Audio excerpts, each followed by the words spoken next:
ഒരുപാട് ചെറുപ്പക്കാരും പ്രായമുള്ളവരും low back pain ആയിട്ട് വരാറുണ്ട്. ഇവരിൽ കൂടുതൽ ആൾക്കാരും സിറ്റിംഗ് ജോബ് ചെയ്യുന്നവരായിരിക്കും. IT ഫീൽഡിലോ അല്ലെങ്കിൽ ഡ്രൈവിങ്ങോ അങ്ങനെയുള്ള ജോലികളായിരിക്കും. ഇവരൊക്കെ ഫിസിയോതെറാപ്പി കുറച്ച് സെഷൻസ് എടുക്കും. പെയിൻ റിലീഫ് ആകുമ്പോഴത്തേനും ഇവരുടെ പഴയ റൂട്ടീനിലേക്ക് തിരിച്ചു പോകാറുണ്ട്. കുറച്ച് നാൾ കഴിയുമ്പോൾ ഇവരുടെ പെയിൻ പിന്നെയും സ്റ്റാർട്ട് ചെയ്യും. അപ്പം ഇവരെല്ലാം വിചാരിക്കുക ഇവിടെ ഫിസിയോതെറാപ്പി ഫെയിലായി അല്ലെങ്കിൽ ഡോക്ടറിൻ്റെ മെഡിസിൻസ് ഒന്നും ഹെൽപ്പ് ചെയ്തില്ല എന്നാണ്. പക്ഷേ ഇവിടെ ശരിക്കും ഫിസിയോതെറാപ്പി എന്ന് പറയുന്ന ഒരു ഗൈഡൻസും ടൂളും മാത്രമാണ് പ്രൊവൈഡ് ചെയ്യുന്നത്. ഇത് നിങ്ങൾ കൺസിസ്റ്റൻ്റായി ഉപയോഗിച്ചാൽ മാത്രമേ ലോങ് ടേം പെയിൻ റിലീഫ് ഉണ്ടാവുകയുള്ളൂ.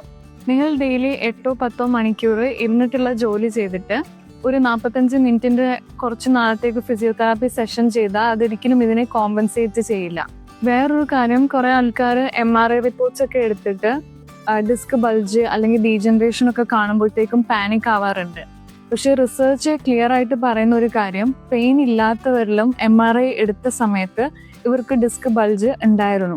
അപ്പോൾ ഒരിക്കലും പെയിൻ ഉണ്ടാവുന്നതിൻ്റെ കാരണം ഈ ഡിസ്ക് ബൾജോ അല്ലെങ്കിൽ ഡീജനറേഷനോ അല്ല. പെയിൻ ഉണ്ടാവുന്നതിൻ്റെ കാരണം നിങ്ങളുടെ മസിൽ വീക്ക്നെസ്, സ്റ്റിഫ്നെസ്, ക്രോണിക് ആയിട്ട് നിങ്ങൾ ഇരുന്നിട്ടുള്ള ജോലി ചെയ്യുന്നതും ലാക്ക് ഓഫ് മൂവ്മെൻറ്റും എക്സസൈസും ആണ്.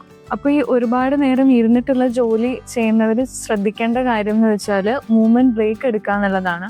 ഒരു 30-40 മിനിറ്റ്സ് കഴിയുമ്പോൾ ഒന്ന് എണീറ്റ് നിൽക്കുക, സ്ട്രെച്ച് ചെയ്യുക, നടന്നിട്ട് വരിക, അതൊക്കെ ശ്രദ്ധിക്കുക.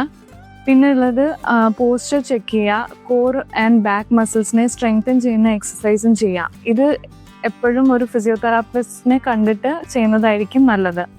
പിന്നെ ശ്രദ്ധിക്കേണ്ട കാര്യം എന്ന് വെച്ചാൽ ബാക്ക് പെയിൻ വന്നു കഴിയുമ്പോൾ പ്രൊലോങ്ഡ് ബെഡ് റെസ്റ്റ് ഒഴിവാക്കിയിട്ട് മൂവ്മെൻ്റ് ആണ് എപ്പോഴും റിക്കവറിക്ക് ആവശ്യമുള്ളത്. നിങ്ങൾ ബാക്ക് പെയിനിൽ നിന്നൊരു ലോങ് ടേം റിലീഫാണ് വേണ്ടതെങ്കിൽ നിങ്ങൾ എങ്ങനെ മൂവ് ചെയ്യുന്നു, ഇരിക്കുന്നു എന്നുള്ളത് ആദ്യം ചേഞ്ച് ചെയ്യുക. Your body always reflects your life style. Thank you.